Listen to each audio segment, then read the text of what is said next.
Кейін ол бақта серуендеп жүріп, бір батпырауыққа көзі түседі. Бұл батпырауықты ұстап тұрған әйел екен, ол күйеуін күтіп тұр екен. Бұл көрініс күйеуіне бұрынғы естеліктерін еске түсіреді, бірақ ол әйелге батпырауықты түсір деп бұйырады. Әйел тоқтамастан, бәрін түзетуге болады, мен бұрын дұрыс істемедім деп ақталуға тырысады. Бірақ күйеуі оған жауап қатпастан кенеттен пышақ шығарып, батпырауықтың жібін кесіп тастайды. Әйел неге бұлай істегенін түсіне алмайды. Бұрын оған жақсы қараған күйеуі енді неге өзгеріп кетті? Ол қанша сұрап сөйлесуге тырысса да күйеуі бәрін үнсіз өткізіп, тек қайда барғың келсе, өзің біл, мен сені ұстамаймын дейді. Әйелдің ренжіп кетіп бара жатқан сәтін көріп, күйеуі іштей жұмсарып қалғандай болады. Бірақ қасындағы көмекшісі оған, ол анасы жіберген тыңшысы екенін ұмытпа деп ескертеді. Күйеуінде қазір бұған бас қатыратын уақыт жоқ. Ол қаланың құрылыс жобасына тендерге қатысуы керек. Егер ұтып алса, күйеуінің беделі мен билігі арта түседі. Алайда өзі жеңіске жеттім деп ойлаған сәтте, анасы адамдармен кенеттен пайда болып, тендерге тек жігіт ұсынған бағаның жартысын ғана ұсынып, жобаны тартып алады. Бірақ залға шыққан жігіт мүлде ренжігендей емес. Себебі бұл оның әдейі құрған жоспары болатын. Ол анасына тыңшы арқылы жалған ақпарат беріп, шығынға батырмақ болды. Ал қазір жігіттің қолында әйелдің ұлы бар. Бұл оның негізгі тұтқыны. Сол арада тағы бір оқиға орын алады. Мінсіз әйелге қол жеткізу үшін жігіт тіпті миллиондаған ақша ұсынып, оны бір түнге қасында болуға көндірмек болды. Бірақ әйел мұны қорлық деп санап, ақшаны бетіне лақтырып тастайды. Бұл жай жігіттің қақпаны еді. Ол әйелдің таза адам ба емес пе білгісі келген еді. Күйеуі енді әйелге 3 күн ішінде тыңшы екенін дәлелдейтін айғақ келтіруін талап етеді. Егер дәлелдей алмаса, күйеуі кешірім сұрауы тиіс. Күйеуі ең сенімді адаммен хабарласады. Бұл адам анасының үйіне тыңшы болып енген. Ол әйел мен анасының арасындағы сөйлесулердің бейне жазбасын тексермек болады. Алайда бейне жазбаны қарап жатқан қызда анасының күзетшілері байқап қоя жаздайды.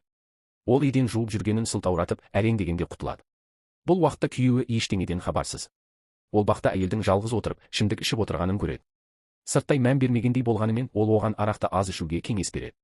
Арақтың әсерінен әйел күйеуіне шын көңілін білдіріп, ренішін айтады. Ол, мен ештеңе істеген жоқпын, бірақ сен мені тыңшы деп ойлайсың дейді. Шын мәнінде, нағыз сатқын күйеуінің қарындасының күйеуі, яғни әйелдің бұрынғы жігіті екен. Бірақ әйел егер оны сатқын деп айтса, өз өміріне қауіп төнетінін біледі. Сондықтан бұл шындықты жасырады. Сол түні әйел мас күйде ұйықтап қалады. Күйеуі оның жанына отырып, терең ойға беріледі. Ол әйелдің шынымен кінәсіз екеніне үміттенеді. Таңға дейін қасында болып, жылы су дайындап береді. Бірақ әйел оған әлі ренжулі, 2 күнің қалды, дәлел тап деп ескертеді. Күйеуі тыңшысын қайтадан табады. Ол қыздың әшкереленуге шақ қалғанын естіген соң, қауіпті шешім қабылдайды. Қызға есікті ашық қалдыруын тапсырады, ал қалғанын өзі реттемек. Анасы ұйықтар алдында ұйықтататын дәрі ішетін әдеті бар. Түн ортасында жігіт оның үйіне емін еркін кіріп, үстел үстіндегі суретке көзі түседі. Ол компьютерді ашқанда әйел мен анасы арасындағы маңызды сөйлесудің қиылып тасталғанын көреді. Сол сәтте ол қызға хабарласып, толық бейнематериалды табуын сұрайды. Мұның бәрін реттеген соң, күйеуі анасының жатын бөлмесіне кіреді. Ұйықтап жатқан анасын көріп, іші удай ашиды. Ол мықты болып көрінуге тырысқанымен, ана мейірімін аңсаған бала сияқты еді. Анасының қатыгездігін ойлап, бойын жиып алады. Қағазға хат жазып, үнсіз кетіп қалады. Ол 5 жасында анасынан айырылып көшеде қалған. Жылдар өткен соң байып, үйіне қайта оралады. Ұйықтап жатқан анасын көріп, іштегі барлық өкпе реніш сыртқа шығып, күйеуі көше шетіне отырып, үнсіз жылайды. Бірақ көз жасын сүртіп, ештеңе болмағандай түр жасап, кек жоспарымен алға жылжиды. Сол сәтте бақта әйелмен тағы кездесіп қалады. Күйеуі одан, мені күтіп отырсың ба? деп сұрайды. Бірақ әйел әлі ашулы, сен соншалықты өзіңді маңызды адаммын деп ойлайсың ба? деп жауап береді. Ол күйеуіне ескертіп, бірақ күн қалғанын айтады. Егер дәлел келтіре алмаса, алдында тізерлеп кешірім сұрауы керек. Бұл күйеуін тығырыққа тірейді. Күйеуі ұнатып қалған әйел мінезі де ерекше. Алайда оның кешегі әрекеті бәрін өзгертіп жіберді. Ол жасырын түрде анасының зәулім үйіне кіріп, үстел үстіне бір хат қалдырып кетеді. Онда былай деп жазылған: сен менің қасыма тыңшы жібере аласың, ал мен сенің үйіңе өзім келіп кете аламын. Бұл сөзсіз жігіттің оған қарсы жасаған кері соққысы еді. Бұл жолы анасы мүлде абыржып қалды, өйткені қазір оның жалғыз әлсіз тұсы жігіттің үйінде отырған ұлы еді. Ол қандай құрбандыққа барса да міндетті түрде ұлын қайтарып алуды көздеп отыр. Бірақ ол айласын құрып жатқан кезде жігіт жіберген қыз анасының бөлмесіне кіріп кетеді. Айнала тыныш кезде ол ақыры бейне жазбаны тауып алады. Әйел мен анасының нақты сөйлескен сәттері анық көрінеді. Көп ойлануға уақыты болмай дереу жігітке хабарласады. Сол сәтте күйеуі әйелді ертіп үйіне қайтып келе жатқан еді. Бірақ күтпеген жағдай орын алады. Әйелдің әкесі ауруханадан шыққан соң оны бұл жерден алып кетпек болады. Оның ойынша анасы да күйеуі де қауіпті адамдар. Ал күйеуінің үйіндегі қызметші әйелдің шын мәніндегі кім екенін ешкім білмейді. Ол әйелдің анасы еді. Бірақ әйел мұның бәрінен бейхабар. Оның ойында анасы ол кішкентай кезінде қаза тапқан. Бірақ шын мәнінде анасымен ер адам алдын ала келісіп алған. Қызына әзірге шындықты айтпау. Өйткені олардың ортақ мақсаты жігіттің анасынан кек алу. Сөйтіп әйелдің шын тегі де күрделі болып шығады. Әлгі ер адам оның биологиялық әкесі емес. Кейін жігіт ақыры жазбаны қолына түсіреді. Дәл сол сәтте қыз үйден шықпақ болғанда анасының адамдары көріп қалады. Қыз дереу жүзін жауып тығылуға тырысса да, бәрібір күзетшінің көзіне түседі. Көпшіліктің көзінше күйеуі әлгі бейнежазбаны қосып жібереді. Ол оны көріп, әйелінің сыры ашылады деп ойлаған еді. Алайда бейнежазбада әйел мен анасының айтысып қалған сәті түсірілген болатын. Әйел анасының шынайы бет бейнесін білген соң, онымен жеке кездесіп, ашық соғысын жариялайды. Ол күйеуіне еш шартсыз көмектесетінін айтады. Мұны көрген күйеуі аң-таң болып қалады. Әйел шынында да әрдайым оның жағында болған екен. Ал құпияны таратқан мүлде басқа адам. Әйел енді ашуын жасыра алмай, күйеуіне уәдесін еске салады. Ол тізерлеп кешірім сұрауы керек. Мұның бәрін анасы сырттай бақылап тұрады. Күйеуінің іші өкінішке толады. Не деп ақталатынын білмейді. Ал әйел нақты шешім қабылдап қойған, бұл жерден бір жола кетіп, күйеуімен болғанның бәрін ұмытпақ. Ол әкесімен бірге еш өкінбестен кетіп қалады. Бірақ күйеуі не болғанын ұғынып та үлгермей жатып, анасы күтпеген жерден тағы бір ауыр шындықты жария етеді. Ұлының алдында ол жігітке, сенің әкеңді өлтірген осы адам. Сен кек алуың керек, дұшпаныңның үйінде тұра алмайсың дейді.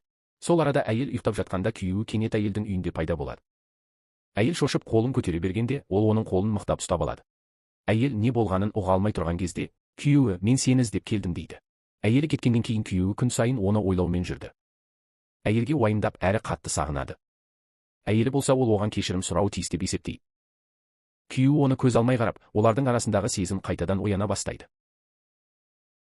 Бірақ мұның бәрі әйелдің түсі ғана болып шығады. Күйеуінен кеткен соң, әйел әкесімен әпкесімен бірге шет жаққа көшіп барады. Оның күндері қызықты өтеді. Бірақ бос уақыттарында күйеуін еске алмай қоймайды. Тіпті оның кешірім сұрап жатқанын түсінде көреді. Бұл да оның ішкі сезімін көрсетіп тұр. Бір күні кешке ол күтпеген қоңырау алады. Бір компания оны сұхбатқа шақырады. Әйел қатты қуанады. Бірақ ол компанияның қожайыны күйеуі екенін білмейді. Осы арқылы күйеуі оның мекен-жайын анықтайды. Бір айдан кейін екеуі қайта кездеседі. Дәл осы кезде әйелдің әкесі есік алдына жетіп келіп, күйеуіне айқайлап, бізден аулақ жүр, дейді. Әйел оған, біз жеке сөйлесейік дейді де, әкесін үйге қайтарады. Күйеуі бірдеңе айтпақ болғанда, әйел оны тоқтатып, мен саған мүмкіндік берген едім. Енді кеш. Мен сені ешқашан кешірмеймін. Кете бер, дейді. Бірақ күйеуі бәрін айтқысы келіп кетпей тұрып алады. Әйел бұрылып есікті жауып тастайды. Бірақ әйел қуаныштан жымияды. Түн ортасына дейін күйеуі сыртта әдейі дыбыс шығарып, өзі кетпегенін білдіреді. Әпкесі әйелден, ол не істеп жүр, деп сұрайды. Әйел ол осы жерден кетпегенін, сыртта күтіп отырғанын білдіргісі келгені деді. Мұны естіген әпкесі еріксіз күліп, күйеуің осынша романтик болады деп ойламаппын дейді. Бірақ әлгі дыбыстар жалғасқан соң, әйелдің әкесі ашуланып кетеді. Жігітке, неге әлі кетпей жүрсің? Түннің бір уағында біреудің үйінің алдында отыру қайсасқаның. Дұрыс ұйықтай алмай қалдым ғой деп ашуланып, үйден қуып жібереді. Күйеуі үндеместен көлігіне отырып кетіп қалады. Бірақ әйелдің әкесі оны кетіп бара жатқанын көріп қана тынышталады.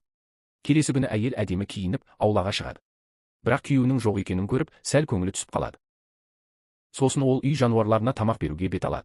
Лақты күйеуінің атымен шақырып, бар өкпеленішін айтады. Бірақ оның артында тұрған күйеуі мұның бәрін естіп тұрған еді. Лаққа менің атымды бердің бе? Деп күледі. Күйеуінің даусын естіген әйел қуанып кетті. Бірақ бұрылып қараған соң, ренжіген адам кейпіне еніп, сен әлі неге осындасың? Мен сені кешірмеймін, дейді де кетпек болады. Бірақ күйеуі шыдай алмай қызды иығына көтеріп алды да. Егер тыңдағың келмесе, мен сені осылай алып кетем дейді де, көлігіне мініп кетіп қалады. Алайда ол әйелден кешірім сұрап жүрген кезде, тағы бір шындық ашылады. Оның қоластындағы адам анықтап берген мәліметке сай, жігіттің күйеу баласының кім екені белгілі болады. Сөйтсе, ол әйелдің болашақ күйеуі болып шықты.